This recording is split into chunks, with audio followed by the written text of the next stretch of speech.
할렐루야, 반갑습니다. 거룩하고 복된 주일 주님 앞에 오신 우리 모든 성도님들을 축복합니다. 우리 앞뒤 좌우를 바라보시면서 우리 반갑게 인사 나눴으면 좋겠는데요, 우리 반가운 미소로 함께 이렇게 인사했으면 좋겠습니다. 함께 예배드림이 기쁨이 됩니다. 우리 함께 인사해 보도록 하겠습니다. 네, 오늘도 주님의 이름으로 함께 이곳 가운데 모였습니다. 주님의 크신 은혜와 사랑이 이곳 가득 넘치고, 또 우리가 기쁨으로 주님 앞에 예배할 때에 주님이 기뻐하시고 또 한없는 은혜와 사랑으로 가득 채워주시기를 소망합니다. 우리 이러한 마음으로 함께 주님 앞에 우리 기쁨으로 주님을 예배하며 나아가도록 하겠습니다. 그냥 박수며 주님을 찬양하며 나아갑시다.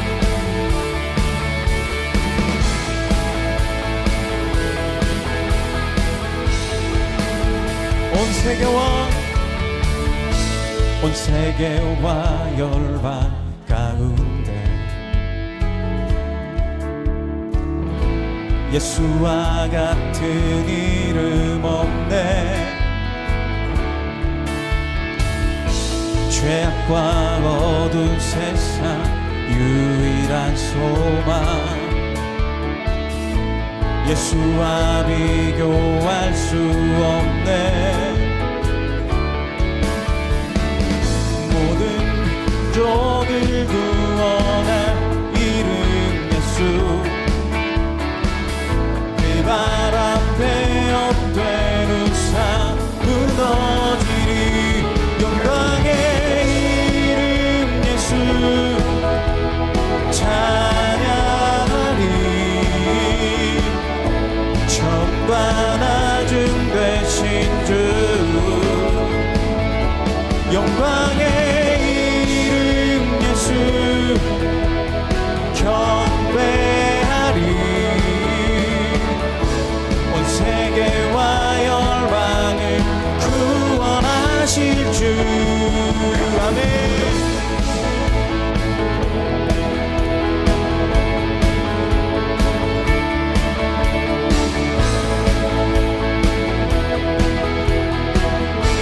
우리 다시 한번 찬양합시다.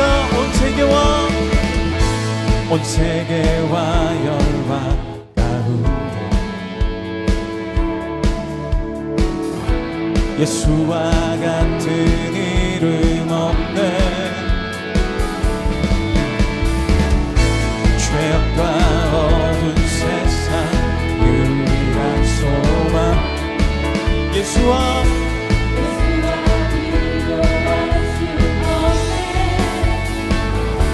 모든 민족을 구원한 이름 예수, 그 발 앞에 엎된 우상 무너지리. 영광의 이름 예수 찬양하리.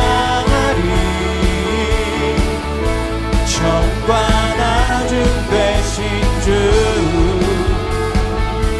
영광의 이름 예수 경배하리. 온 세계와 열방을 구원하실 주, 모든 민족을 구원할 이름 예수, 그 발 앞에 엎된 우상 무너지리. 모든 민족을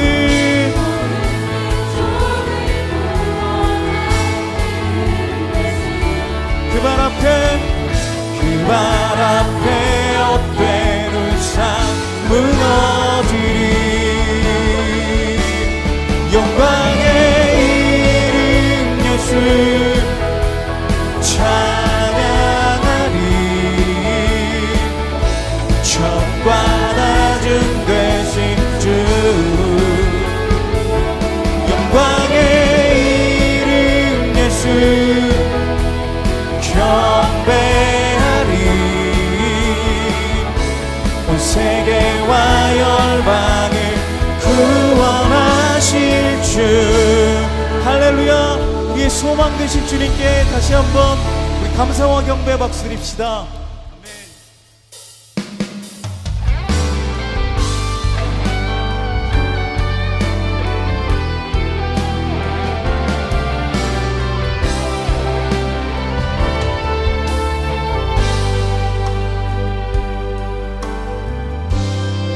내 눈 주의 영광을 보네. 우리 가운데 계신 주님, 그 빛난 영광 온 하늘 덮고 그 찬송 온 땅 가득해. 내 눈 주의 영광을 보네. 찬송 가운데 서신 주님, 주님의 얼굴은 온 세상 강하네. 권능의 팔을 드셨네. 주의 영광 이곳에 가득해. 우리 선에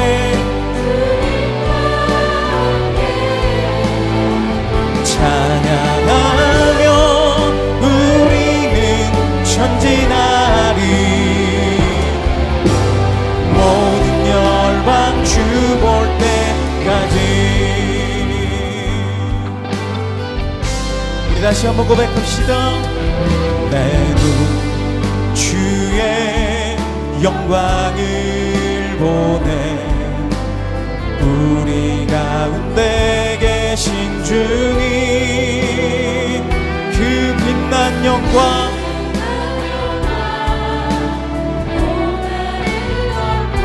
그 찬송.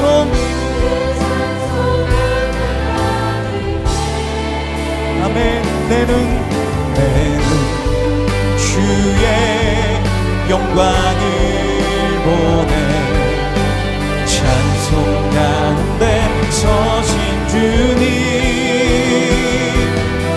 주님의 얼굴은 온 세상 강하네. 권능의 팔을 드셨네. 주의 영광 이곳에 가득해. 우리 손에 주님과 함께 찬양하며 우리는 전진하리. 모든 열방 주 볼 때까지. 예루살렘아 예루살렘아 여호와를 찬송할지어다. 내 하나님을 감사함으로 그 앞에 나가며 주임제 앞에 경배. 그가 구름으로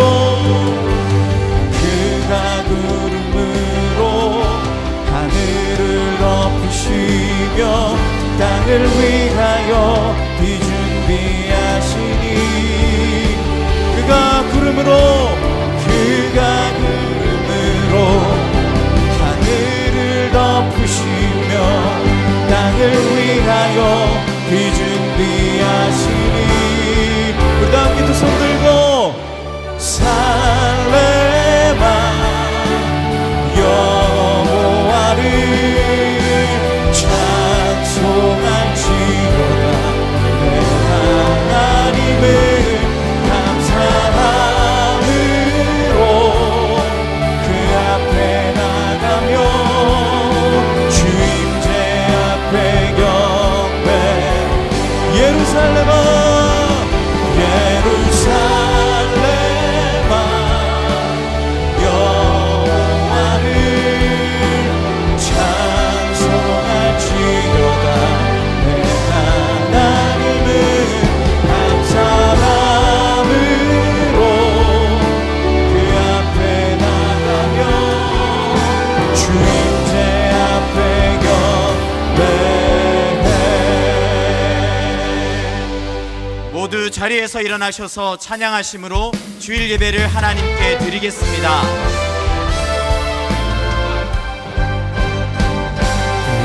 그가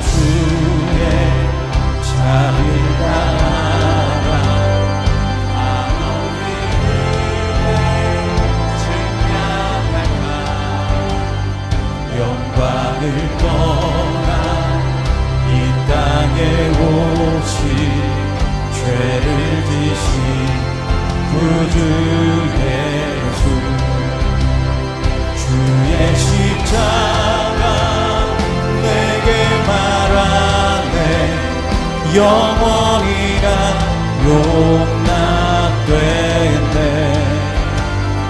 아름다우신과 나는 주의 것 그리스도 나의 산소로만. 할렐루야 주를 찬양하여라. 할렐루야 자유케 하셨도다. 죄의 저주 끊으신 주께 구원이 있도다. 주 예수 나의 산소만. 할렐루야 주를 찬양하여라.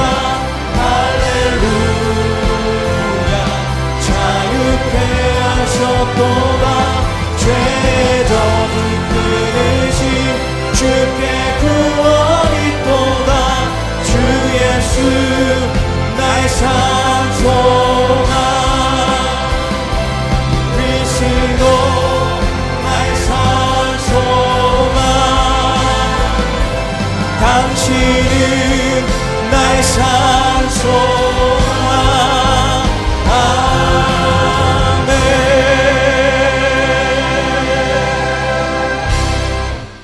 너희는 이전 일을 기억하지 말며 옛날 일을 생각하지 말라. 보라 내가 새 일을 행하리니 이제 나타낼 것이라. 너희가 그것을 알지 못하겠느냐. 반드시 내가 광야의 길을 사막의 강들을 내어 내 백성 내가 택한 자에게 마시게 할 것임이라. 이 백성은 내가 나를 위하여 지었나니 나를 찬송하게 하려 함이니라. 하나님은 영이시니 예배하는 자가 영과 진리로 예배할지니라. 아멘. 사랑하는 성도 여러분, 하나님이 기뻐하시는 예배는 상한 마음과 통회하는 심령이라고 하셨습니다. 이 시간 성령께서 깨닫게 하시는 잘못들을 가지고 진실한 마음으로 각자 입을 열어 참회하는 기도를 드리겠습니다.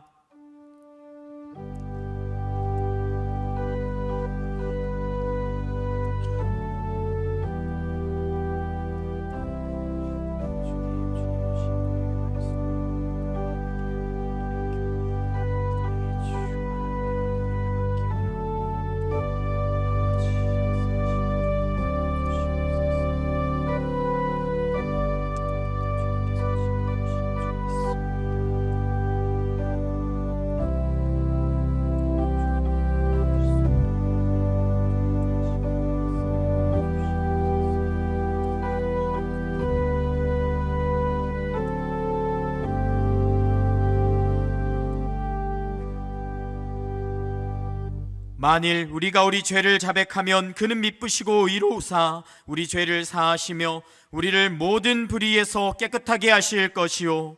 사랑의 주님, 이 놀라운 용서의 은총을 허락하신 것을 감사합니다. 이제는 우리가 법 아래 있지 아니하고 은혜 아래 있기 때문에 더 이상 죄가 우리를 주관치 못하는 줄 믿습니다. 이 시간 우리를 다시 한번 성령으로 강건케 하시고 충만케 하여 주옵소서. 예수님의 이름으로 기도합니다. 아멘. 사도신경으로 신앙을 고백하겠습니다. 나는 전능하신 아버지 하나님, 천지의 창조주를 믿습니다. 나는 그의 유일하신 아들 우리 주 예수 그리스도를 믿습니다. 그는 성령으로 잉태되어 동정녀 마리아에게서 나시고 본디어 빌라도에게 고난을 받아 십자가에 못 박혀 죽으시고 장사된 지 사흘 만에 죽은 자 가운데서 다시 살아나셨으며 하늘에 오르시어 전능하신 아버지 하나님 우편에 앉아 계시다가 거기로부터 살아있는 자와 죽은 자를 심판하러 오십니다. 나는 성령을 믿으며 거룩한 공교회와 성도의 교제와 죄를 용서받는 것과 몸의 부활과 영생을 믿습니다. 아멘. 자리에 앉으셔서 찬송하겠습니다.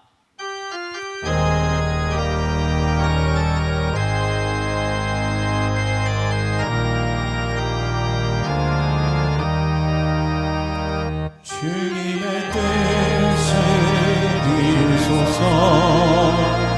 고요한 중에 기다리니 진흙과 같은 날 빚으사 주님의 역사 받으소서.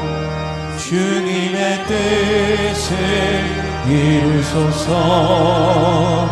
주님 발 앞에 엎드리니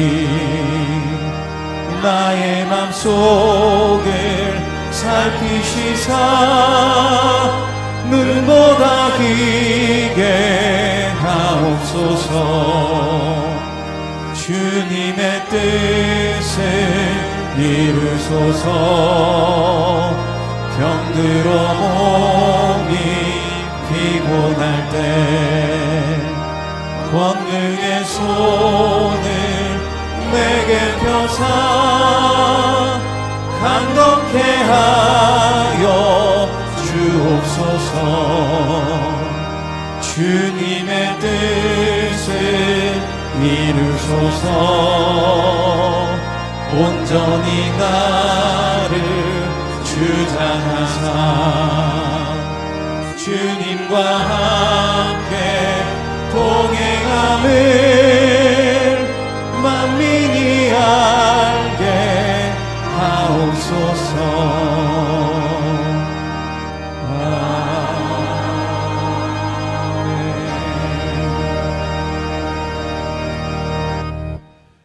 우리의 힘과 방패 되시는 하나님, 경배와 찬송과 영광을 돌립니다. 오늘도 변함없이 우리를 붙잡아 주셔서 실족치 아니하고 주님 전에 함께 모여 예배를 드리니 하나님이 기뻐 받으시는 예배가 되게 하시고 우리 입술의 찬양과 마음의 묵상이 주님께 연락되는 시간 되게 하옵소서. 여호와 하나님, 전두서 기자는 내 손으로 한 모든 일과 내가 수고한 모든 것이 다 헛되어 바람을 잡는 것이라고 말씀하고 있는데, 하루하루 부딪히는 일상사에 매몰되어 우리가 어디로 가는지 다시 올 수 없는 인생을 무엇 때문에 사는지조차도 깨닫지 못하고 있고, 그 말씀에 비추어 우리의 삶을 돌아보면 이 인생이 한날의 풀과 같고 자랑하는 부귀 영화가 들꽃처럼 한순간에 사라지는데, 그것에 붙잡혀서 하나님을 경험하지도 못하고 살고 있는 우리의 어리석음을 긍휼히 여겨 주옵소서.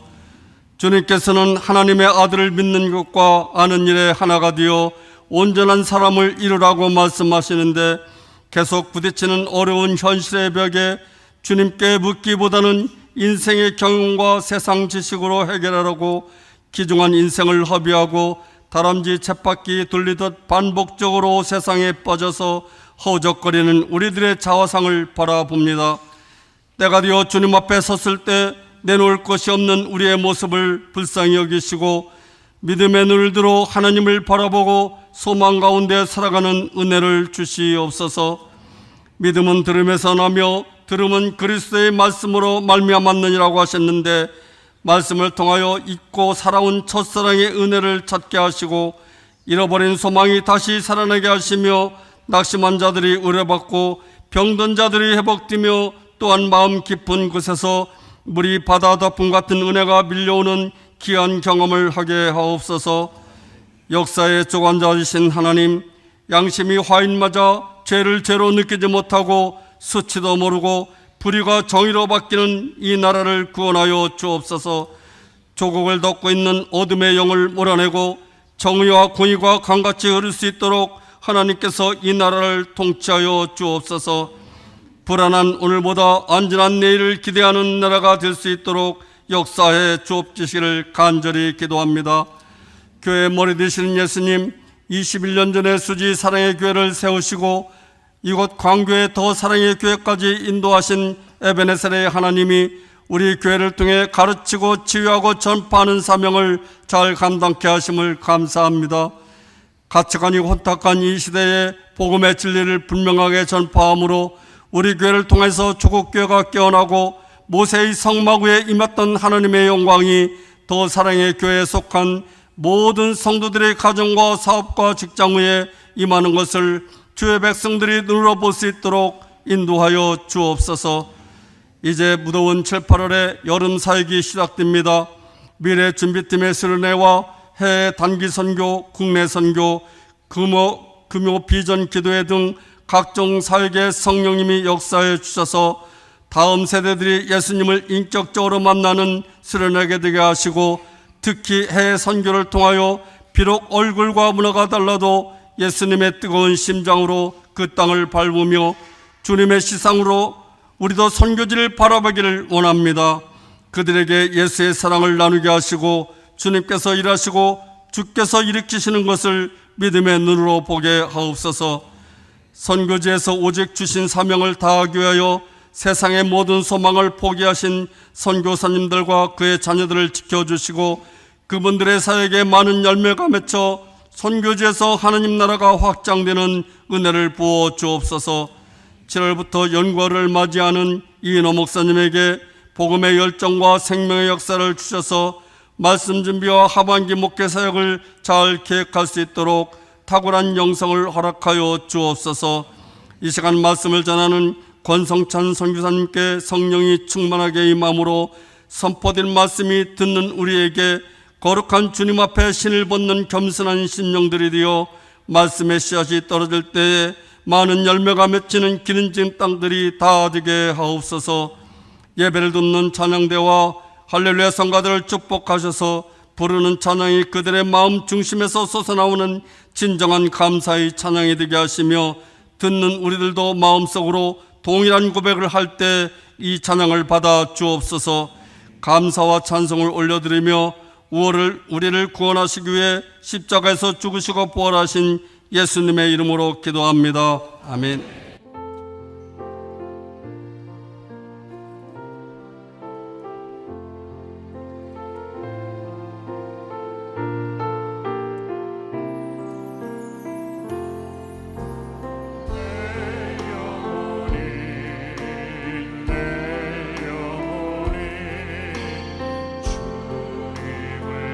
찬양하며 기뻐합니다.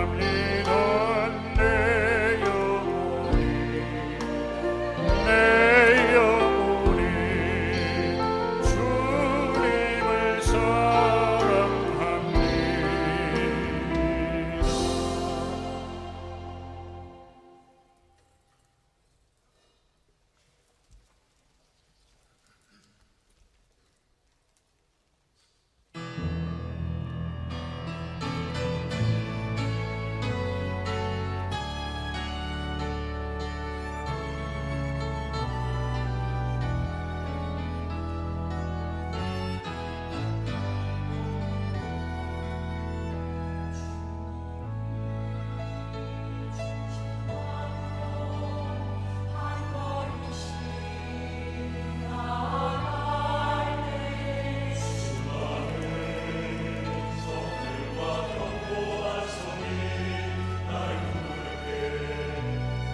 제4차 로잔데이를 위해 합심하여 기도하는 가운데 각 교회들마다 기도의 역사를 누리게 하시고 한국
더사랑의 교회 예배에 참여하신 모든 분들을 주님의 이름으로 환영합니다.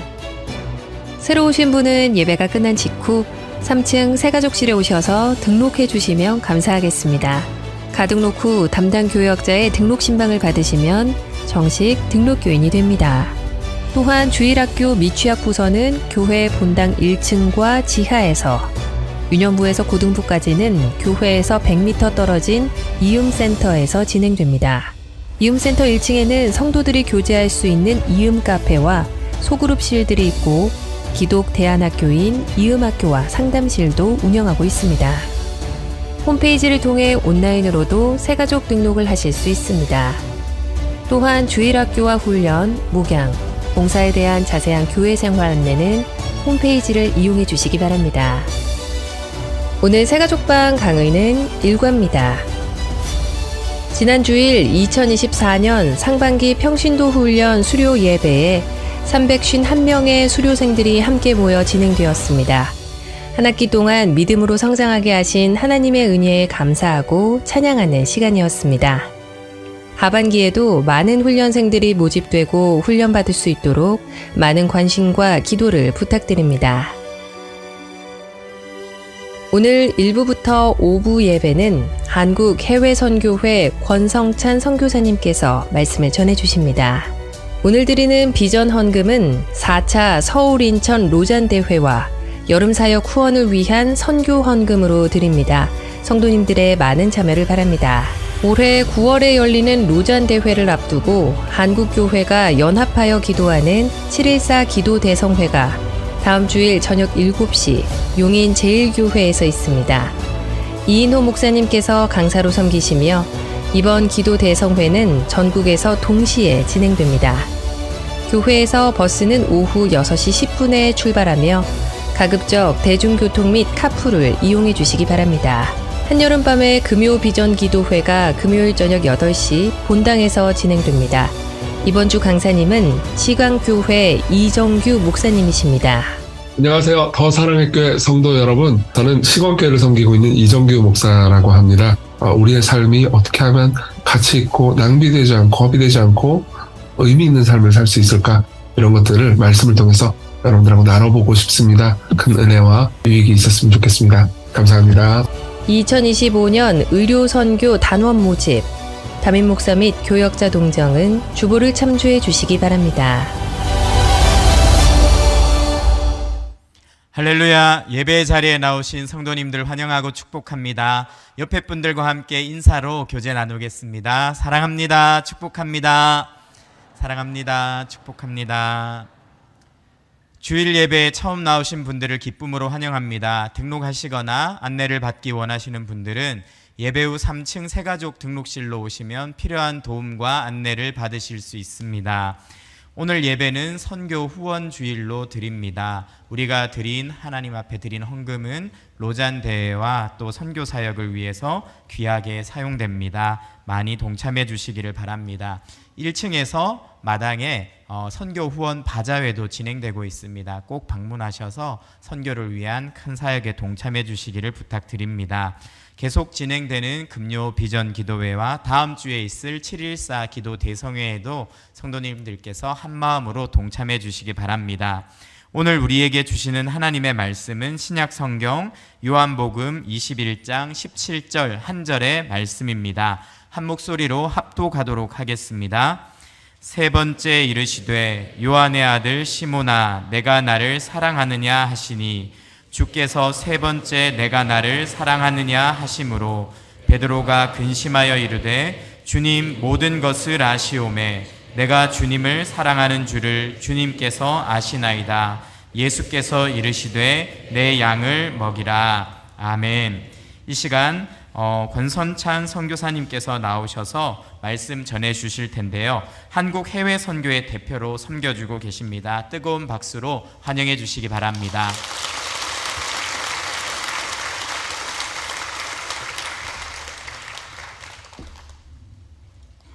예, 감사합니다.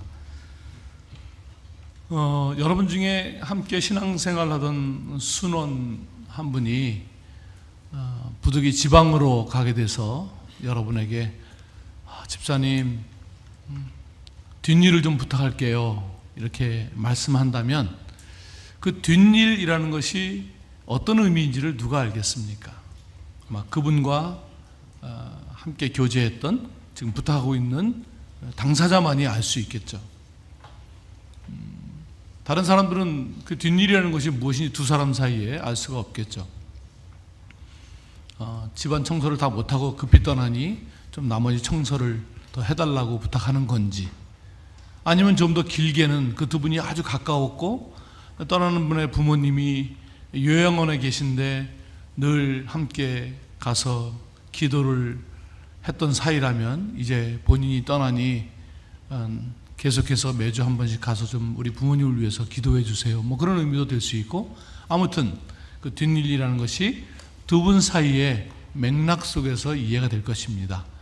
마찬가지로 오늘 예수님께서 베드로에게 내 양을 먹이라 라고 말씀하시는데, 이게 지금 예수님께서 십자가 지시고 부활하시고 승천을 앞둔 거의 마지막 상황에서 지난 3년 동안 함께 지냈던 가장 가까운 제자에게 내 양을 먹이라 이렇게 말씀하실 때 그 제자인 베드로는 이 말씀을 어떻게 들었을까 하는 것입니다. 오늘 그 말씀을 좀 함께 묵상을 해보려고 합니다. 특별히 요한복음 21장, 지금 이 말씀이 기록된 이 요한복음 21장에는 우리가 마치 연극 무대로 비교를 해본다면 말씀하시기 전에 이미 깔려있는 여러 소품들 혹은 소도구들이 있습니다. 그 소도구들만 봐도 예수님께서 지금 어떤 말씀을 하시려고 하는지 베드로가 충분히 깨달을 수 있는 그런 장치들이 있는데요. 예를 들어서 한 몇 가지만 생각해 보면, 먼저 21장 3절에 그날 밤에 아무것도 잡지 못하였더니 라는 배경의 말씀이 나오는데요. 이것은 우리가 아는 대로 베드로가 예수님을 처음 따르게 될 때 그 밤에 하나도 못 잡고 예수님을 따르게 된 그런 사건이 있지 않습니까? 누가복음 5장 5절에 보면 선생님 우리들이 밤이 새도록 수고하였을 때 잡은 것이 없지만은, 그 처음 사건을 기억나게 해주는 그런 장치라고 말할 수 있겠습니다. 또 두 번째는 요한복음 21장 9절에 보면 육지에 올라보니 숯불이 있는데 그 위에 생선이 놓였고 떡도 있더라. 약간 눈치채셨죠? 오병이어를 기억나게 하는 그런 말씀이죠. 여기 생선과 떡이라는 것이 이미 충분히 오병이어를 기억나게 하는데, 특별히 여기 생선이라는 단어는 예수님께서 생선을 준비해 놓으시고 또 조금 있다가 제자들에게 너희들이 잡은 생선을 가져오라 그렇게 말씀하시거든요. 이 두 생선에 무슨 차이가 있을까요? 예수님이 준비해 놓으신 생선은 옵사리온이라고 하는데, 그것은 어부들이 그냥 가져갈까 말까 고민할 정도로 보잘것없는 생선, 버리기도 하는 그런 생선이라는 것입니다. 너희들이 잡은 생선을 가져오라 할 때 그 생선은 익두스라고 하는데, 가끔 우리가 자동차 뒤에 이렇게 물고기 표시 달고 다닐 때 거기 안에 익두스라고 써 있는데, 그 먹을 만한 생선인 것이죠. 그러니까 예수님께서 지금 준비해 놓으신 것은 아주 보잘것없는 그런 생선인데, 그것이 바로 오병이어 때 어린아이의 도시락으로 싸운 그 생선이 그때 옵사리온이었습니다. 그러니까 그 옵사리온을 준비해 놓으신 것을 보면 오병이어 때 있었던 사건을 기억나게 해주는 그런 장치들인 것이죠. 마지막으로 같은 본문에 육지에 올라와 보니 숯불이 있는데 그렇게 말씀했는데, 이미 아시는 대로 며칠 전에 있었던 사건, 베드로가 예수님을 부인할 때 요한복음 18장 18절에 보면 그때가 추운 거로 종과 하속들이 숯불을 피우고 서서 쬐니 베드로도 함께 서서 쬐더라. 다른 복음서와 달리 요한복음에는 베드로가 예수님을 부인할 때 대제사장집에 있었던 불을 숯불이라고 하고, 예수님이 준비시켜 놓은 이 불을 숯불이라고 두 단어를 일치시킴으로써, 왜냐하면 요한이 그 두 장면을 다 본 사람이니까, 그래서 예수님의 의도를 요한은 나중에 쓰면서 간파했다는 것이죠. 이 외에도 뭐 새벽 시간이라든가 나오지는 않지만 새벽 시간에 동네에 엄청난 닭들이 울었을 것이고, 예수님이 3번 물으시면서 막 손가락을 흔드시면 3번 부인한 게 기억나고, 뭐 하여튼 요한복음 20장 전체는 베드로로 하여금 지난날에 있었던 사건들을 다 기억나게 만들어 놓으시고, 내가 나를 사랑하느냐라고 물으시는 그런 상황이라는 것입니다. 그래서 오늘 한번 이 방금 말씀드린 3가지 사건에 도대체 어떤 이야기들이 얽혀 있었는지를 조금 묵상해보고, 그런 관점에서 사랑하느냐 내 양을 먹이라가 어떤 메시지로 들렸을까 한번 묵상해 보겠습니다. 베드로는 그 당시에 뭐 대부분의 유대인이 그랬던 것처럼 로마의 압제 아래에 있었기 때문에 조국의 해방, 조국의 독립을 갈망하는 그런 젊은이 중에 한 사람이었습니다. 마치 우리나라가 일제시대 때 로마의 그 종로의 깡패들도 다 애국자인 것처럼 모든 사람들이, 특히 구약의 메시아 사상과 결부되어서 메시아가 오시면 우리를 해방시켜 주실 것이다 라고 하는 사상을 가지고 있었습니다. 베드로는 아마 자기가 집안 살림을 돌봐야 되기 때문에 바깥으로 나가지 못한 것으로 보이는데, 베드로의 동생인 안드레와 옆집 친구인 요한은 고향을 떠나서 메시아를 찾아다니고 있었습니다. 아마도 베드로가 그렇게 이야기를 한 것 같습니다. 너희들 나가서 내 대신, 나는 나가지 못하니까 메시아를 찾아라. 그리고 메시아를 찾거든 나한테 와서 알려라. 이런 당부를 해놓은 것으로 보입니다. 안드레와 요한이 밖에 나가서 메시아를 찾으러 다니다가 세례 요한의 제자가 됩니다. 그래서 세례 요한의 제자로 살아가는 어느 날 갑자기 스승인 세례 요한이 어떤 분을 가리키면서 보라, 세상죄를 지고 가는 어린 양이로다 이러면서 메시아를 가리켰습니다. 그래서 안드레와 요한이 그 메시아를 따라가게 됩니다. 자꾸 따라오니까 예수님께서 무엇을 구하느냐, 어디에 계십니까? 와보라. 그래서 하루를 이 안드레와 요한이 함께 머물게 됩니다. 함께 머물면서 안드레의 마음속에 이분 메시아구나 라는 확신이 들게 됩니다. 그러자 안드레가 처음으로 한 일이 바로 가서 형인 베드로를 데리고 오게 됩니다. 그때가 베드로와 예수님이 처음 만난 사건입니다. 요한복음 1장에 있는 사건이죠. 그래서 베드로가 예수님을 안드레의 소개로 처음 찾아왔을 때 예수님께서 베드로에게 해준 말씀이 내가 요한의 아들 시몬이니 장차 게바라 하리라. 게바는 아람어고요. 하시니라. 게바는 번역하면, 헬라어로 번역하면 베드로라. 그래서 베드로라고 하는 이름을 처음 주시게 됩니다. 그리고 나서 그 다음 사건이 우리가 아는 대로 밤새 고기를 잡았는데 못 잡고 예수님이 깊은 데로 가서 그물을 내려라 하시는 말씀입니다. 그렇다면 예수님을 만나서 이름까지 받은 베드로가, 그렇게 메시아를 기다렸던 베드로가 왜 예수님과 아무 사건이 없고 갑자기 고향에서 고기를 잡는 일을 하고 있었을까 하는 것입니다. 추측해 보면 아마도 베드로의 눈에는 그 예수님이 메시아로 보이지 않았을 것입니다. 왜냐하면 지금 베드로가 기대하는 메시아는 강력한 이 로마의 압제에서 해방시켜줄 그런 힘을 가진 그런 메시아를 기다리고 있었습니다. 혹시 람보 3 영화를 보신 분이라면 그 실베스터 스탈론이 혼자 아프가니스탄에 가서 다 때려부시는 그런 능력 있는, 자세히 보시면 제가 약간 들어 있어가지고 젊었을 때 별명이 그랬습니다. 아무튼 그런 메시아를 기다렸는데 예수님은 요한복음에 보면 그 유대인들이 네가 나이가 50도 안 되었는데 지금 30대 초반인 젊은이를 네가 나이가 50도 안 되었는데 이렇게 말하는 걸 보면 상당히 십몇 년 늙어 보이고 삐쩍 마른 그런 형편없는 사람 모양이었단 말이에요. 그러니까 그걸 보면서 메시아다 이러기에는 너무 삐쩍 마르신 분이었죠. 그래서 아마 그 나중에 고향에서 고기를 잡을 때 안드레와 요한이 함께 고기 잡는 걸로 봐서 아마 그날 몇 대 줘 맞고 끌려가지 않았을까. 그걸 눈이라고 달고 다니냐, 저게 네 눈에 메시아로 보이니? 뭐 이러면서 상당히 혼난 것으로 보입니다. 그리고 아마 모르긴 몰라도 예수님을 향해서도 좀 무한한 이야기를 한 것 같습니다. 네가 메시아면 내가 메시아 할아버지다, 어디서 사기치고 다녀, 한 번만 내 눈에 띄면 막 이러면서 상당히 그 모욕을 준 것으로 보입니다. 왜냐하면 그 다음에 베드로가 예수님을 잘 마주치지 못합니다. 그리고 고향으로 동생들을 데려가서 고기를 잡고 있었는데 어느 날 소식이 들려옵니다. 성지순례 가보시면 알겠지만 동네가 크지 않습니다. 그 동네에 메시아가 나타났다는 소문이 돕니다. 그리고 병자를 고친다는 소문이 돕니다. 거기를 안 가봤겠습니까? 좁은 동네에서 갔다가 깜짝 놀랐죠. 그 미스터 삐쩍 그 사람이 바로 거기서 엄청난 역사를 일으키고 있었습니다. 큰일 났구나, 내가 실수했구나, 어떻게 하지? 그때부터 근심에 쌓였을 것입니다. 그런 근심 때문인지 하여튼 그날도 고기가 한 마리도 잡히지 않았습니다.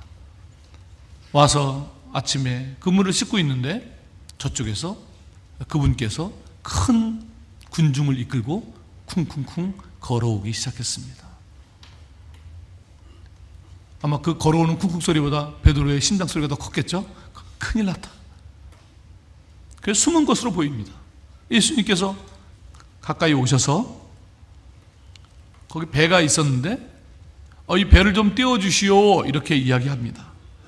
그러면서 그 배에 오르셨는데 성경은 이렇게 얘기합니다.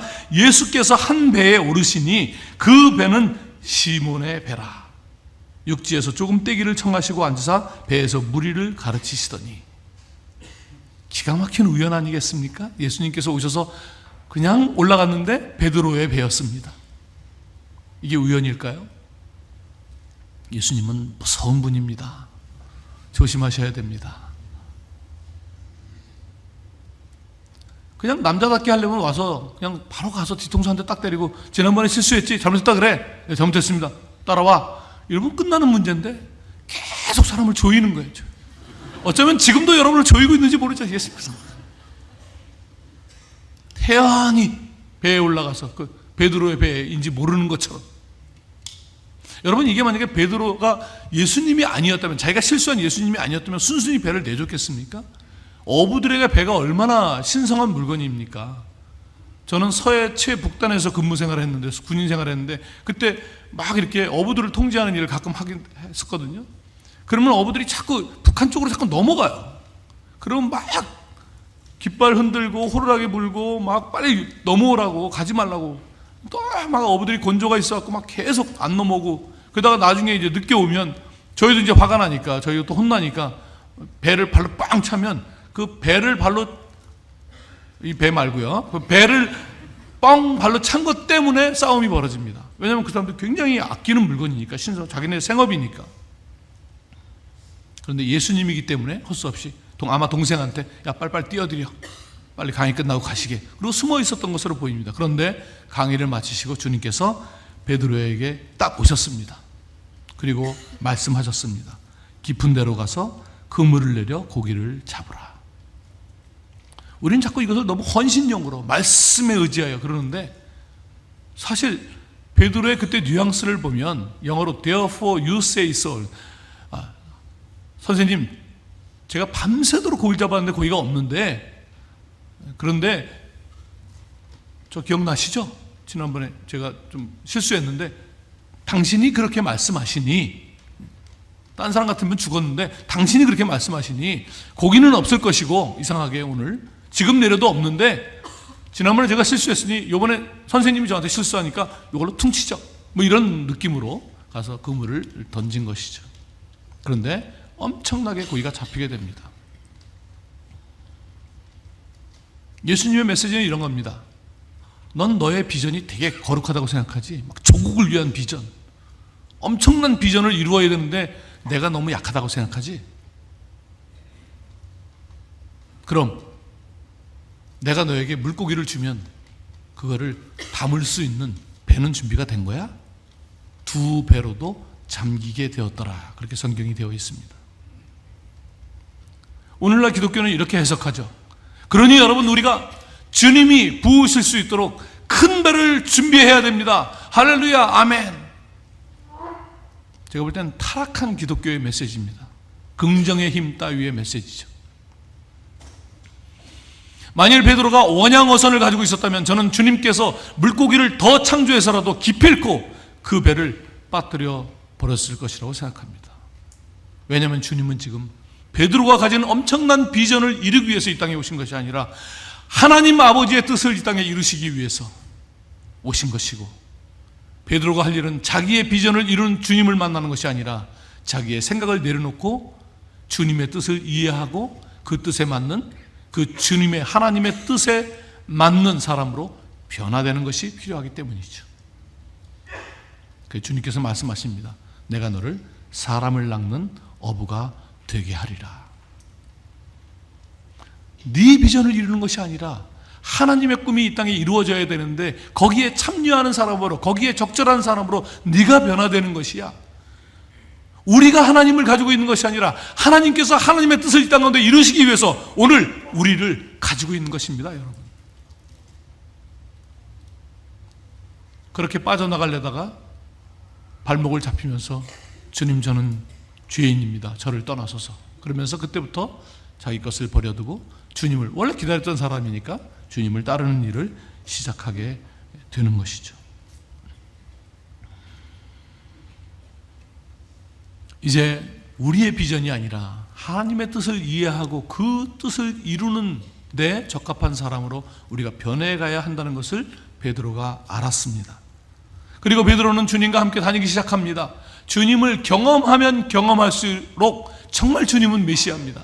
정말 그 능력이 인간으로서는 할 수 없는 그런 능력을 베푸시면서 엄청난 역사. 그래서 베드로가 또 제자들이 주님과 함께 다니는 일이 너무나 신났습니다. 그날도 이제 소문을 듣는 사람들이 엄청 모였고, 막 5,000명, 뭐 여자와 어린이까지 한 2만 명 되는 사람들이 그 얕은 동산에 꽉 찼습니다.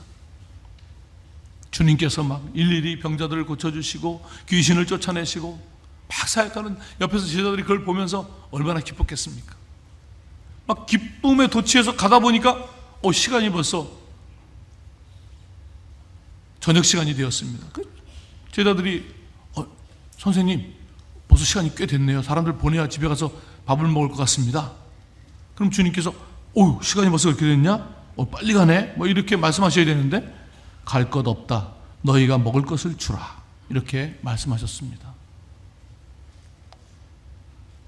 얼마나 제자들이 황당했겠습니까?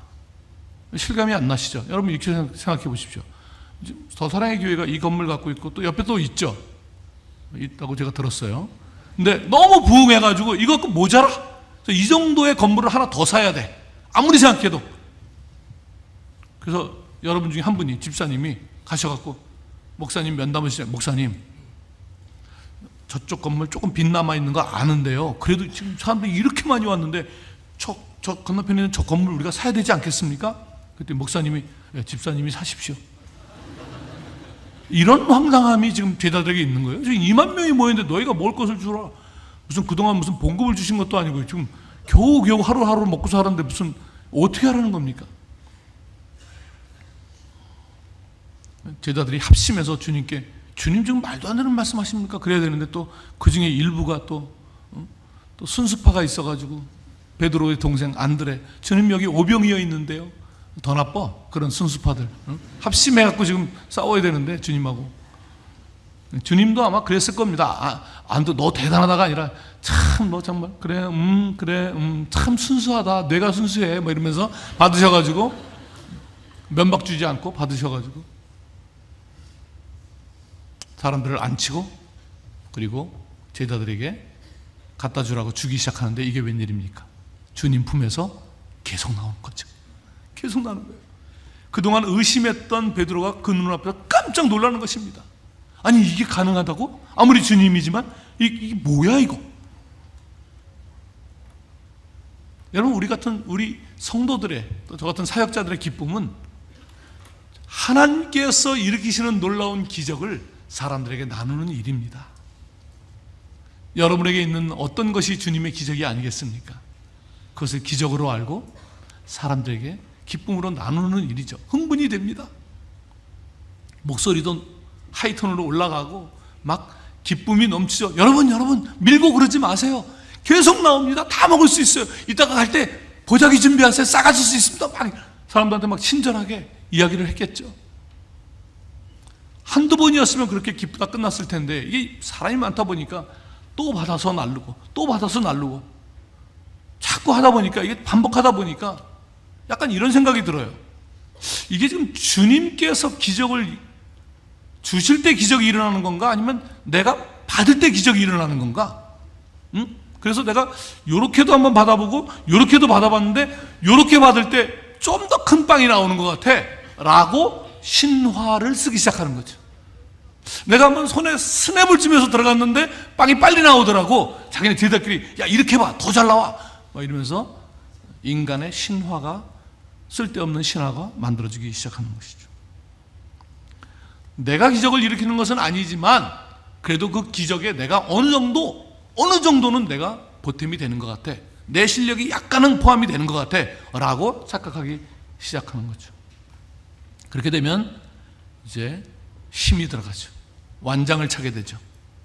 말이 짧아지고 너 아까 안 먹었어? 너 뒤로 가. 쪼그레뜨기 스페셜시 막 이러면서 이제 상당히 조교 스타일이 되는 거죠. 저는 오늘날 우리 한국교회에 왜 이렇게 조교들이 많아졌는지 모르겠습니다. 시간이 가면서 하나님의 것을 옮기는 겸손함이 더 일어나야 되는데 왜 갑자기들 조교들이 돼서 그렇게 큰 소리들을 치는지 모르겠어요. 얼굴이 벌개집니다. 주님께서 그것을 보셨습니다.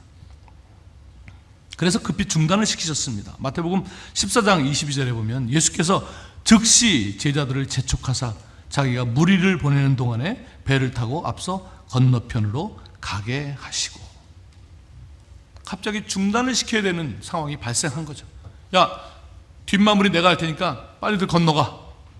그리고 건너 보내시고 무리를 보내시고 산으로 올라와서 기도하기 시작하셨습니다. 아마 제 생각에 한 6시 정도였을 거라고 생각합니다. 왜냐하면 제가 아프가니스탄에 이제 전기가 없던 시대에 들어가서 아프간 선교사로 살았는데 그때 7시가 탈리반이 정해놓은 통금이었지만 7시까지 갈 것도 없이 한 5시 반, 6시 정도면 다 사람들이 집으로 돌아갔습니다. 이게 전기가 없는 나라에서는 우리가 사는 시간표와 좀 다르게 살아갑니다. 그러니까 옛날에 아마 그 정도 시간이면 다 집으로 돌아갔을 것이라고 생각이 듭니다. 그러면 주님께서 그 이후에 밤 사경에 그러니까 3시에서 6시 사이에 물 위를 걸어서 제자들에게 왔다. 그러면 거의 10시간 정도를 혼자 계셨다는 것입니다. 그러면 제자들이 지금 건너편으로 가라 그랬는데 배를 타고 어부 출신의 아무리 천천히 가도 3시간이 안 걸릴 그 갈릴리 바다를 10시간 동안 지금 못 건너가고 있는 것입니다. 왜 못 건너가겠습니까? 그들이 못 건너가는 것이 아니라 주님께서 지금 바람과 파도를 동원해서 호호 불면서 애들을 식히고 있는 중이죠. 열받은 애들을 식어라. 예수님께서 물 위로 걸어오시는데 성경은 이렇게 말합니다. 제자들이 그가 바다 위로 걸어오심을 보고 놀라 유령이라 하며 무서워하여 소리 지르거늘. 굉장히 무서워했다는 겁니다. 이 사람이 유령인 줄 알고 걸어오니까. 이게 무슨 소리입니까? 아까 같으면, 아까 그 흥분한 것 같으면 서로 먼저 저거 잡겠다고 귀신 잡는 제자들이 됐을 텐데 상당히 식었다 이런 표현이죠. 식었다. 무서워했다. 식었다. 다 식었는데 거기에 좀 덜 식은 인간이 하나 있었습니다. 주님이 걸어오시자 주님 왜 이제 오십니까? 내가 아까 막 하늘을 나는 걸 보여드릴 수 있었는데 지금 조금 식어가지고 내가 물 위를 걷는 정도는 아직은 할 수 있을 것 같다는 그런 느낌을 갖고 있던 덜 식은 제자가 하나 있었습니다. 주여 만일 주님이시거든 나를 명하사 물 위로 오라 하소서 하니 주님께서 오라 하시니. 여러분 이 주님의 오라가 무슨 뜻일까요? 야 이제 내 제자 중에 물 위를 걷는 능력 있는 제자가 하나 나오는구나. 신났다. 이제서야 좀 제자 훈련한 기분이 나네. 그런 메시지였을까요? 문맥상 저는 이렇게 해석이 됩니다. 오라 너는 바람 정도 갖고는 안 되겠구나. 물에다가 담가서 씩 소리가 나야 되겠구나. 오라. 그래서 베드로가 물 위로 내렸습니다. 또 바로 빠지면 바로 배를 붙잡을 테니까 어느 정도 걸어오도록 하시고 더 이상 배를 잡을 수 없을 때 똑 빠뜨려 가지고 살려주세요. 그게 너야. 그게 너라고. 그래서 그 이야기의 결론은 배에 있는 사람들이 예수께 절하며 이르되 진실로 하나님의 아들이로소이다. 주님을 다시 주님으로 보는 것으로 결론이 나는 것이죠. 우리에게 능력이 있는 것이 아니라 우리에게 무엇인가 나타난다면 살아계신 성령 하나님께서 우리를 통해서 하나님의 능력을 일으키는 것이지 우리의 실력으로 무엇을 하는 것이 아니라는 것을 알아야 합니다. 지금 제자들은 주님께서 앞으로 이 세상을 위해서 하실 일을 위해서 하나씩 선교적인 제자로 만들어지고 있는 상황인데 먼저 자기들의 비전을 내려놔야 되고 자기의 능력이 아니라는 것을 알아야 하는 그런 것들을 배우는 것이죠. 그래서 이제 베드로는 자기의 비전도 아니고 자기의 능력도 아니라는 것을 알게 됩니다. 다 한 거 아닌가요? 주님이 누군 줄 알았고 주님의 능력을 알았고 그래서 이제 이제 정말 이 주님과 함께 정말 뭔가 할 수 있겠구나 생각하는데 주님께서 자꾸 이상한 소리를 하시는 거예요. 내가 이제 아버지께로 돌아가야 되겠다. 내가 이제 십자가를 져야 되겠다. 이게 무슨 소리입니까? 왜 말도 안 되는 소리를 하십니까? 이게 제자들의 반응이었어요. 그러니까 제자들은 주님이 누구신지를 알아요. 주님은 메시아야. 분명히 알아요. 믿어요. 헌신해요. 막 점점 뜨거워져요. 막 그분을 위해서 죽을 수도 있을 것 같아요. 그런데 주님의 뜻을 몰라요. 어처구니 없지 않습니까? 어떻게 주님을 아는데 주님의 뜻을 모릅니까? 그러면 사실 주님을 아는 게 아니죠. 저는 우리 모두가 다 주님을 안다고 생각합니다. 예수 이름 외에 구원이 없다는 사실 다 압니다. 근데 우리가 주님의 뜻을 압니까? 그러면 사실 주님을 모르는 거죠. 왜 이런 현상이 일어나냐면 지금 베드로가 점점 뜨거워지고 주님을 위해서 죽을 수 있을 것 같은 헌신과 열정이 나오는데 그 전제가 뭐냐면 주님을 유대인만의 메시아로 믿는 것입니다. 우리 민족만의 메시아로 믿으니까 훨씬 더 뜨거움이 나오는 거예요. 우리가 예수님을 나의 예수님, 우리 가정의 예수님, 우리 교회의 예수님, 우리 민족의 예수님으로 알면 훨씬 더 기도와 헌신이 뜨거워질 수 있습니다. 그런데 주님이 온 열방의 메시아라고? 그러니까 지금 이 헌신과 열정은 그 자체만 보면 굉장한 것 같지만 사실 유대인만의 메시아로 알고 뜨거운 헌신과 열정을 보이는 것이기 때문에 주님으로서는 받을 수가 없는 것이죠. 왜냐하면 주님은 지금 온 열방을 구원하기 위해서 오셨고 이 제자를 통해서 온 열방을 구원하시려고 하는데 이 제자들이 자기들만의 메시아로 알면 더 이상 주님께서 오신 목적을 상실하기 때문에 그런 것이죠. 그래서 이 자기의 열정과 헌신이 죽어야 하는 시간이 필요했던 것이죠. 주님께서 말씀합니다. 너희들이 다 나를 버리고 도망갈 것이다. 그러자 베드로가 진심이었고, 베드로가 대답하여 이르되 모두 주를 버릴지라도 나는 결코 버리지 않겠나이다. 저는 진심이라고 생각합니다. 그래서 예수님이 잡혀가자 제사장 집 뜰까지 쫓아가게 되죠. 저는 주님께서 이 베드로의 헌신과 열정을 좀 알아주셔야 된다고 생각합니다. 주님, 저는 주님을 위해서 죽겠습니다. 절대로 다른 사람이 주님을 먼저 해하지 못하도록 제가 지켜드리겠습니다. 주님께서 야 베드로야, 너는 정말 넌 어떻게 열정이 지치질 않니? 나보다 더 뜨거워 너는. 응? 그러면서 너는 사실 내일 나를 부인할 수밖에 없는 운명이지만 내가 너의 열정에 감동돼서 주는 거다. 그러면서 부적이라도 하나 그려주시면서 내일 다굴기 전까지 팬티 속에 꼭 보관하고 있어라. 그래야 피한다. 이런 피할 길을 주시던지 그럼 주님이라면. 그렇게 헌신하는 제자에게 네가 제일 나빠. 차라리 도망가라. 왜 쫓아와서 3번 나를 부인하냐. 절대 그게 아니었으니까 베드로는 쫓아가는 거죠. 그리고 기회를 보고 있는 거죠. 누군가 베드로에게 칼을 들이대면서 너 저 예수와 같은 편이지? 그럼 뭐 같은 편? 그게 적절한 나라야? 내가 수제자야. 나 먼저 죽여. 예수 맞아. 거기서 순교를 했을 거라고 저는 생각합니다. 저는 의심이 없어요. 이 베드로의 헌신에 대해서는. 헌신에 맞게 칼이 들어와야 되는데 조그만 여자애가 와갖고 아저씨 같은 편 아니에요? 거기다 대고 죽여! 그러기에는 너무 좀 헌신에 맞게 이 시험이 들어와야 되는데 너무 약하게 들어오는 바람에 얘가 무슨 소리야, 비켜! 그리고 칼만 계속 쳐다보다가 비켜! 아니야, 비켜! 뭐 이러다가 3번을 다 부인해버렸어요. 그러자마자 닭이 울어버리니까 게임은 끝났고 어떡해. 내 마음은 순교인데 현실은 예수님 부인. 이 사이가 너무 갭이 크니까 이 트라우마에 빠져버리는 것이죠. 그래서 예수님 부활 후에도 베드로는 주님 앞에 가까이 나오지 못했을 것입니다. 뒤에서 민망하고. 주님께서 갈릴리에서 보자 그랬으니 갈릴리 가긴 갔는데 잠은 안 오고. 여러분 의외로 단기성교 가보시면 이런 시골에 닭들이 새벽에 엄청 웁니다.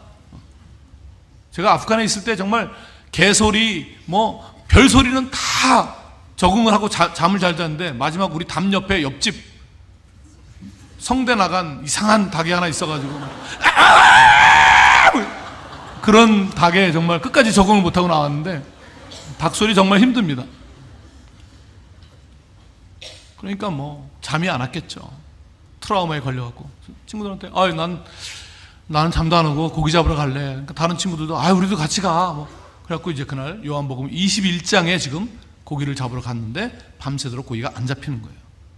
약간 느낌은 이거 언제 있었지 않나 이런 거. 근데 생각은 안 나. 우리는 지금 1시간 안에 되니까 다 생각나지만 제자들이 생각이 안 나고 고기는 안 잡히고 왜 이래? 뭐 고기 잡는 게 목적은 아니었으니까 뭐 그러다가 이제 새벽이 돼서 항구로 들어오는데 저쪽에 아직 동이 트지 않았기 때문에 실루엣은 보이는데 누군지는 알 수 없는 어떤 사람이 서가지고 여보게들 고기 많이 잡았어. 마치 고기 사러 나오는 사람처럼 이렇게 소리를 질렀어요.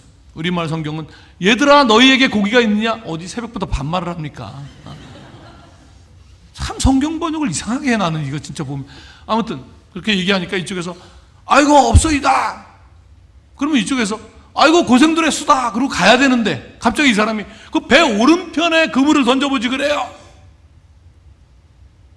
아까부터 이상했는데 이게 지금 똑같은 사건을 또 얘기하는 거잖아요. 그때 제자 중에 그래도 좀 감수성이 예민한, 성질은 좀 불같았지만 감수성이 예민한 요한복음을 쓰고 요한 1, 2, 3서를 쓰고 요한계시록을 쓴 이 요한이 주님이다 소리를 친 겁니다. 주님을 알아봐서가 아니라 얼굴을 봐서가 아니라 그 상황이 이거 주님이잖아 소리 친 거죠. 감수성은 떨어지지만 행동에 빠른 베드로가 뭐 주님? 그리고 배에서 뛰어내려서 먼저 가겠다고 갔습니다. 제가 만약에 그 배에 함께 있었다면 저는 베드로에게 꼭 이 말을 해주고 싶습니다. 웬만하면 물 위로 걸어가지 그러세요. 정말 그 얘기를 해주고 싶어요. 그래서 올라가니까 예수님께서 숯불을 피워놓으시고 생선을 버려놓으시고 새벽 시간이었고 동네의 닭들은 울기 시작했을 것이고 내가 나를 사랑하느냐? 내가 나를 사랑하느냐? 내가 나를 사랑하냐? 사랑하냐고 이러면서 3번을 막 손을 흔드시면서 막 베드로를 완전히 확인사살하고 죽이는 시간을 갖고 있는 것이죠. 왜냐하면 완전히 죽어야 진정한 하나님의 길이 보이기 때문에 어설프게 우리 것을 하나님 거에 섞는 것이 아니라 완전히 우리 것이 죽어야 진정한 주님 것이 보이기 때문에 그 시간을 갖는 것이죠. 그리고 주님께서 물어보시는 거예요. 내가 나를 사랑하느냐? 그러니 이 내가 나를 사랑하느냐가 베드로에게 어떻게 들렸겠습니까? 베드로야, 이제 알겠니? 내가 너를 불렀던, 내가 사람을 낚는 어부가 되게 한다 그랬고 오병이어 사건, 또 내가 가슴 아프지만 너를 부인하게 할 수밖에 없었던 그 모든 상황을 알겠니? 내가 나를 사랑하느냐? 그때 만약에 베드로가 주님 사랑하냐고요? 그게 지금 우리 사이에 적절한 단어라고 생각하세요? 나의 해방일지 보셨어요, 주님? 저는 주님을 추앙합니다. 만약 그랬다면 베드로는 아직도 먼 사람이겠죠. 이제 알겠니, 베드로야? 내가 나를 사랑하느냐는 그런 의미를 갖고 있는데, 그때 베드로가 주님께서 아가파오, 절대적인 사랑으로 물어보셨거든요. 내가 나를 사랑하는지 이해하겠니? 베드로가 감히 어떻게 그걸 쓸 수 있겠습니까? 그래서 필레오라는 단어를 사용했는데 그것은 친구 간의 우정이니까 번역하려면 좋아합니다 정도로 해야 이게 구별이 되는. 주님 조금 알 것 같아요. 조금 알 것, 다 알지는 못했고요. 조금 알 것 같아요. 제 비전, 제 능력, 막 우리만의 메시아 이게 아니고 주님께서 우리를 부르신 거 조금 알 것 같아요. 주님께서 두 번째, 내가 나를 아가파오 하느냐? 내가 나를 사랑하느냐? 내가 나를 이해하겠냐고, 이제 좀 알겠냐고. 네, 주님, 조금 알겠어요. 필레오로 또 대답을 했어요. 세 번째, 주님께서 같은 단어를 사용하셨어요. 조금은 알겠니? 근심했다고 나와 있죠. 세 번째 물으심으로써. 조금은 알겠어? 죄송합니다, 주님. 예, 이제 조금 알 것 같아요. 해보겠습니다. 라고 말하는 베드로에게 내 양을 먹이라 라고 말씀해 주시는 것입니다. 그러니 이 내 양을 먹이라 라는 말씀이 무슨 의미일까요? 내 양을 먹이라. 다른 사람은 손을 뻗을 수 없는, 너만이 손을 뻗을 수 있는 그 자리에 내가 내 양을 보내놓았어. 그 사람 너 아니면 복음 못 들어. 우울하고 공황장애 걸려있고 다른 사람 안 만날라 그러고 너무 병들어서 연약하고 다른 사람은 몰라. 너만 손을 뻗을 수 있어. 거기에 내 양을 뒀어. 그러니 네가 그 내 양 좀 먹여다오 라고 주님께서 말씀하시는 거죠. 또 말씀하십니다. 내 양을 먹이라. 너희가 보이지는 않지만 이 온 세상에, 나는 온 세상에 메시아로 왔는데 복음을 듣지 못한 사람들이 너무 많아. 그런 종족들이 많아. 심지어 어떤 종족은 말은 있는데 쓸 수 있는 문자가 없어. 글자가 없어. 그래서 누군가는 가서 함께 살면서 그 언어를 손짓발짓으로 배우고 거기에 맞는 글자를 만들어야 되고 그걸 가르쳐야 되고 이 성경을 그 언어로, 그 새로 만든 문자로 번역함으로써 그들도 우리처럼 성경을 갖게 해야 되는 그런 종족들이 아직도 수천이 남아있어. 제가 아프가니스탄에 갔던 이유는 파샤이라는 한 30만 되는 종족, 말은 있지만 글자가 없는 종족에 성경을 번역하기 위해서 갔던 것입니다. 그런 종족이 아직도 많이 남아있습니다. 그 내 양 좀 너희들이 좀 관심을 갖고 먹여다오 라고 말씀하시는 것이죠. 또 말씀하십니다. 내 양을 먹이라. 누군들 고향을 떠나고 싶겠니? 그런데 전쟁과 핍박과 억압과 기근과 수많은 이유로 고향을 떠날 수밖에 없는 사람들, 어렵게 돈 조금 구해가지고 돈 내고 배를 정원 초과로 탔는데 오다가 배 전복돼서 빠져서 다 죽기도 하고, 또 내륙에서는 컨테이너 속에 타고 오다가 질식해서 죽기도 하고, 그러다가 어렵게 겨우 넘어오면 불법 체류자라고 감옥에 가두고 보내고 차가운 시선 보내고, 그 나라에 있으면 무슬림 국가, 아프가니스탄, 이란, 그런 무슬림 국가 안에 있어서 복음을 들을 기회가 없는데 여기다 보내놨더니 무슬림이라고 나가라 그러고. 그러지 말고 내가 내 양을 250만이나 되는 이주민을 너희 곁에 보냈으니 좀 관심 갖고 따뜻한 시선으로 바라봐 주고, 그렇게 내 양을 좀 너희들이 먹여주면 안 되겠니? 라고 주님이 말씀하시는 것이죠. 내 양을 먹이라는 베드로에게 굉장히 선교적인 명령으로 또 부탁으로 들었을 것입니다. 왜냐하면 사도행전에 보면 베드로가 그런 삶을 살아가기 시작하니까 선교적 제자로 변해버리는 것이죠. 이번 9월에 열리는 로잔대회는 그런 예수님의 마음을 회복하고 싶다는 그런 복음주의자들이, 또 그런 교회들이 연합해서 다시 한번 이 주님의 마음을 갖고자 하는 그런 모임입니다. 기도해 주시고 또 열심히 후원도 해 주시고, 그리고 여러분도 여러분 곁에 보낸 또 멀리 있는 주님의 양들, 그 양을 주님의 명령과 부탁과 함께 열심히 섬기고 먹이는 그런 성도요 또 교회 공동체가 되시기를 주님의 이름으로 축원합니다. 기도하겠습니다. 하나님 아버지, 감사합니다. 우리를 그렇게 부르셨고 이제는 우리를 주님의 양을 먹이는 사람들로 불러주신 것을 감사합니다. 우리의 연약함과 실수에도 불구하고 다시 한번 우리를 찾아오셔서 우리 스스로의 것을 죽이고 하나님의 뜻을 바라볼 수 있게 하시니 감사합니다. 성령 하나님 날마다 충만히 임재하여 주시고 하나님의 뜻을 아는 자들이 되게 하여 주시고 그 뜻을 겸손히 이루어가는 주님의 동역자요 제자요 자녀들이 되게 인도하여 주옵소서. 예수님의 이름으로 기도합니다. 아멘.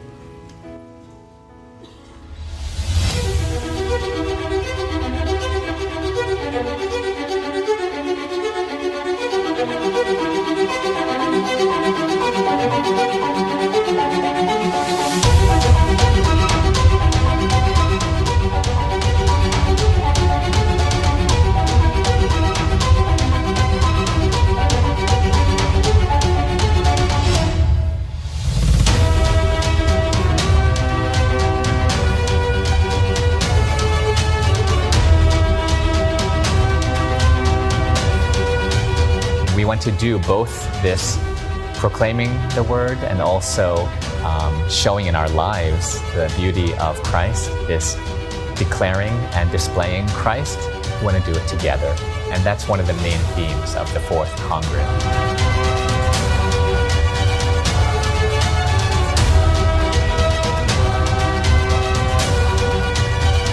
열방의 각각 나라들이 너무나 힘들고 가난하고 빈곤하고 복음이 전해지지 않은 땅들이 너무 많고, 그런 구체적인 제목들 하나하나를 볼 때 몰랐구나.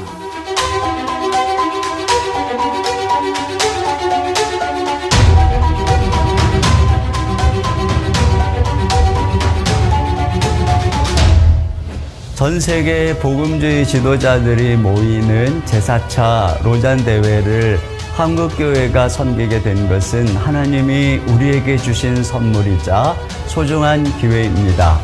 이번 로잔 대회를 준비하며 복음주의 교회들이 한마음 한뜻으로 기도하고 연합하고 있습니다. 더사랑의 교회도 여기에 중요한 역할을 감당하고 있습니다.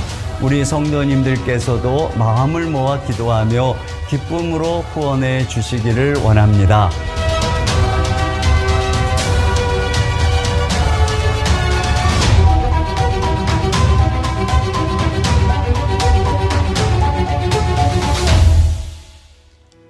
네, 이 시간 주신 귀한 말씀을 생각하면서 시선 하나님께 찬양 드리고 설교의 말씀을 붙들고 기도했으면 좋겠습니다. 내게로부터 눈을 들어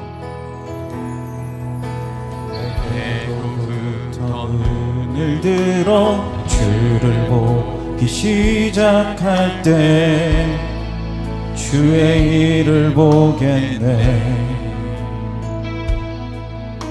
내 작은 마음 돌이 일으키사 하늘에 꿈꾸게 하네. 주님을 볼 때 모든 시선을 주님께 드리고 살아계신 하나님을 느낄 때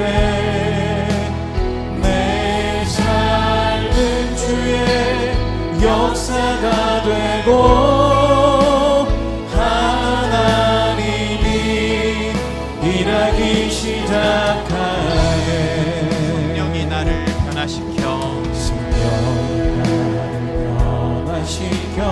모든 두려움 사라질 때 주의 일을 보겠네.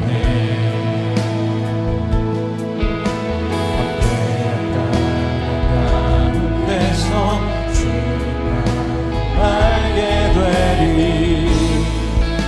주님을 볼 때 모든 시선을 주님께 드리고 전능하신 하나님을 느낄 때 세상은 주의 나라가 되고 하나님이 일하기 손 들고 모든 시선을 주님께 드리며 모든 시선을 주님께 드리고 전능하신 하나님을 느낄 때 세상은 주의 나라가 되고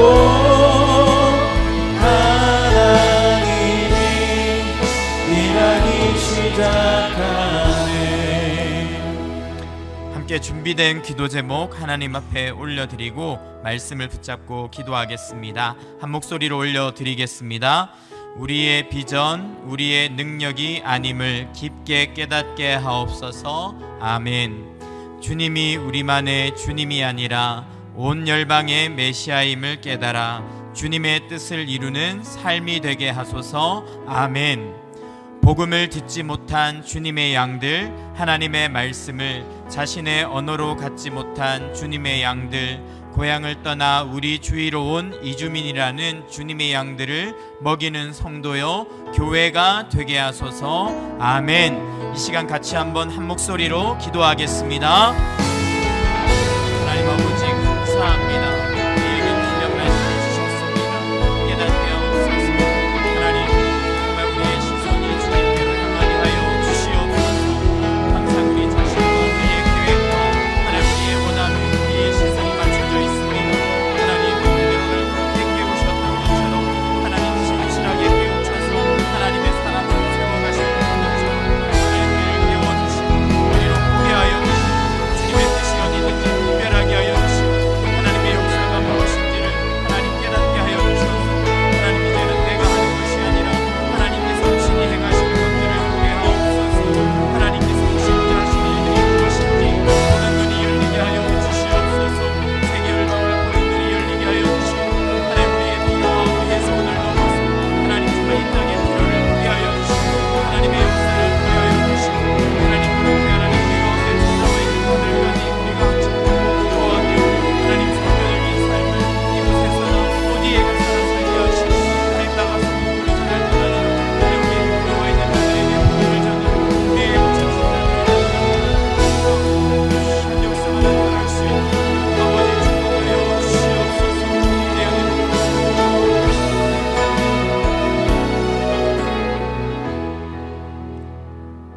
살아계신 주님, 오늘 우리에게 선교사님을 통하여 귀한 말씀을 허락해 주시니 감사합니다. 하나님의 말씀의 뜻을 깊이 깨닫기를 원합니다. 주님 우리를 깨워 주시옵소서. 내 양을 먹이라는 주의 음성을 듣게 하여 주시고 정말 하나님의 뜻이 어디에 있는지를 분별하게 하여 주시고 우리 안에 있는 모든 야망과 욕심은 다 죽고 오직 하나님의 계획과 부르심에 시선을 맞추어 열방에서 일하시는 하나님을 우리도 함께 바라보며 저벅저벅 걸어가게 하여 주시옵소서. 아직 복음을 듣지 못한 수많은 나라와 수많은 열방을 기억하게 하여 주시고, 하나님 오늘 선교 후원 주일에 하나님 우리의 드리는 헌금을 통해 또 우리가 드리는 기도와 여름 사역의 헌신을 통해 예수의 사랑을 힘있게 전할 수 있도록 축복하여 주시옵소서. 열방 곳곳에서 사역하고 계시는 선교사님들을 능력의 장중에 붙들어 주시고, 모든 어려움과 힘든 상황 가운데서도 생명의 복음을 전파하는 사명에 헌신하며 성령의 역사와 회심의 역사와 부흥의 역사를 경험하는 모든 선교지가 될 수 있도록 주님 축복하여 주시옵소서.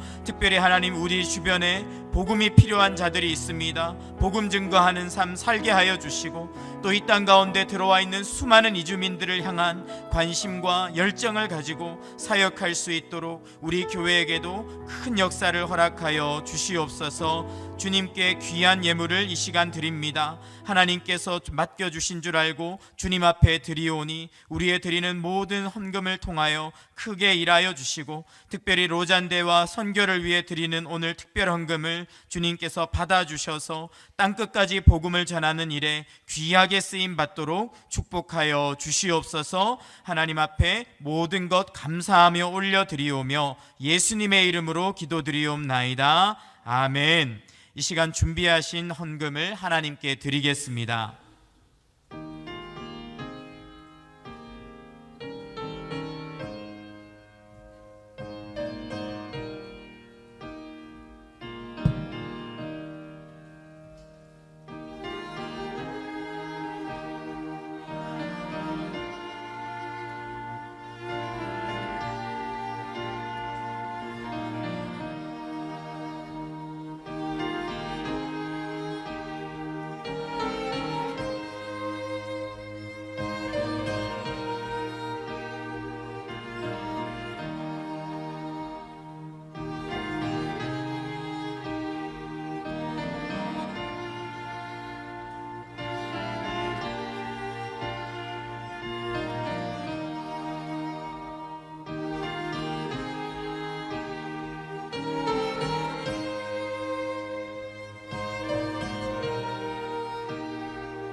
모두 자리에서 일어나셔서 열방을 선교하시는 하나님께 찬양 드리겠습니다.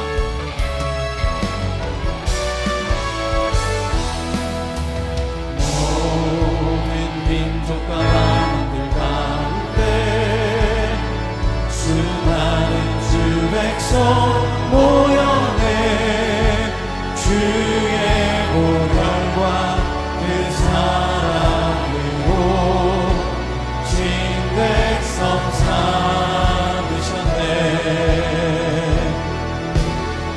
주를 향한 감사와 찬양은 말로 다 표현할 수 없네. 다만 내 소리 높여 온 마음을 다해 찬양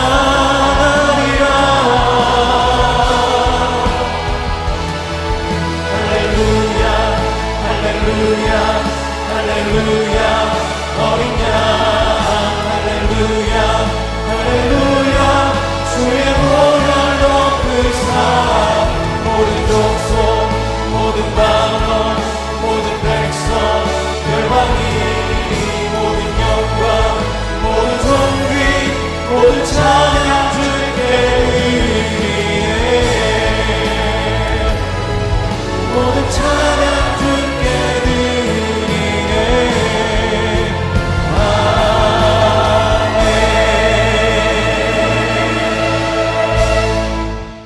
이제는 우리 주 예수 그리스도의 은혜와 하나님 아버지의 그 크신 사랑과 성령 하나님의 임재와 역사하심이 우리의 비전, 우리의 능력, 우리만의 메시아를 내려놓고 하나님의 뜻, 성령의 능력, 온 열방의 메시아를 갈망하며 헌신하는 사랑하는 성도들, 저들의 가정과 산업과 사업과 자녀들 위해, 그리고 하나님께서 세우신 이 아름다운 선교 공동체 위에 이제로 영원토록 함께 하시옵기를 간절히 축원하옵나이다.